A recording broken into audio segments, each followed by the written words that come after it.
नमस्कार, आइए शुरू करते हैं आज की ऑनलाइन क्लास। और आज हम पढ़ेंगे संधि। और ये जो टॉपिक है संधि का, ये कक्षा 6, 7, 8 के सभी विद्यार्थियों के लिए है। अतः सभी विद्यार्थी इसको ध्यान से सुने और समझिए। देखिए, संधि शब्द के हम जब टुकड़े करते हैं तो संधि में दो शब्द होते हैं। देखिए, सम प्लस धी। ठीक है, किन वर्णों से मिलके बना है? सम प्लस धी वर्णों से मिलके बना है।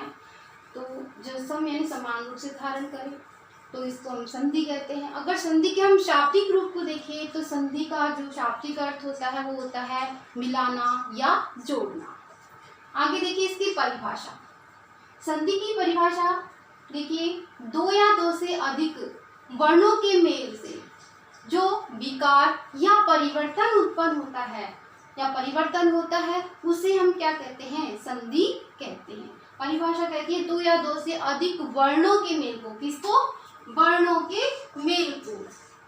क्या वर्णों के मेल से जो परिवर्तन होता है, जो बदलाव आता है, जो चेंज होता है, तो उसे हम क्या कहते हैं? संधि कहते हैं। कैसे? देखिए, जैसे पुस्तकालय। पुस्तकालय शब्द लिखा हुआ है तो हम जब इसकी संधि करेंगे तो देखिए इसकी संधि क्या होगी? पुस्तक प्लस आलय। अब इसमें वर्णों का मेल कहाँ हो रहा है? देखिए, वर्णों का मेल होता है जो प्रथम शब्द है, प्रथम शब्द का अंतिम वर्ण। अंतिम वर्ण क्या है? कै के अंदर से हमने ए निकाला, प्लस जो द्वितीय शब्द है, जो दूसरा शब्द लिखा हुआ है उससे आगे, तो उसका जो प्रथम वर्ण है क्या है इसमें? आ। तो ए प्लस आ मिलकर क्या बन जाएगा? आ। और ये दोनों शब्द मिलकर के क्या बनाएंगे? संधि बनाएंगे। देखो, पुस्तक प्लस आलय क्या बनेगा? पुस्तकालय। अब वर्णों का मेल यहाँ हो रहा है और ये दोनों वर्ण मिलके क्या बना रहे हैं? आ बना रहे हैं। और जिससे क्या होता है? पुस्तकालय शब्द बनता है। जैसे विद्यार्थी शब्द है, विद्यार्थी का संधि विच्छेद क्या होगा? विद्या प्लस अर्थी। तो विद्या शब्द में से विद्या का जो प्रथम शब्द का अंतिम वर्ण है उसमें आ आएगा और जो दूसरा शब्द है उसमें जो प्रथम वर्ण है वो ए है। तो आ और ए मिलकर क्या बनेगा? आ बन जाएगा। और क्या बनेगा? इसमें विद्यार्थी शब्द बन जाएगा। आगे देखिए, हम संधि के प्रकार देखते हैं। संधि के 3 प्रकार हैं। कितने प्रकार हैं? संधि के 3 प्रकार हैं। कौन कौन से हैं? देखिए, संधि के प्रकार। संधि के 3 प्रकार हैं। स्वर संधि, व्यंजन संधि और विसर्ग संधि।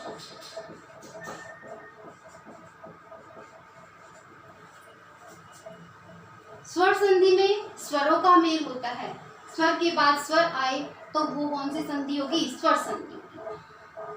व्यंजन संधि में व्यंजन के बाद स्वर या व्यंजन आए तो व्यंजन संधि होगी। और विसर्ग के बाद विसर्ग या व्यंजन या स्वर आए तो वो विसर्ग संधि होगी। देखिए,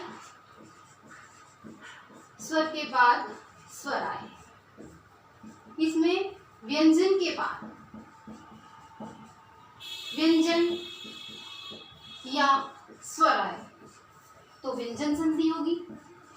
आगे विसर्ग में देखिए, इसे विसर्ग के बाद मतलब जब विसर्ग लगा हुआ है उसके बाद व्यंजन या स्वर आए तो कौन सी संधि होगी? विसर्ग संधि होगी। आगे देखिए स्वर संधि के भेद। देखिए, स्वर संधि के भेद। स्वर संधि के 5 भेद होते हैं। कितने भेद हैं स्वर संधि के? 5 भेद हैं। देखिए कौन कौन से हैं? दीर्घ संधि, गुण संधि, वृद्धि संधि, यण संधि और अयाति संधि। वापस देखते हैं इसके स्वरों के भेद को। स्वर संधि के भेद।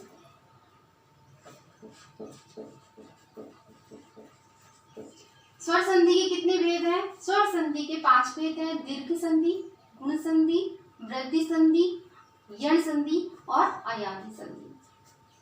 ये स्वर संधि के भेद थे। आज के लिए इतना ही और हम आगे क्लास में पढ़ेंगे। धन्यवाद।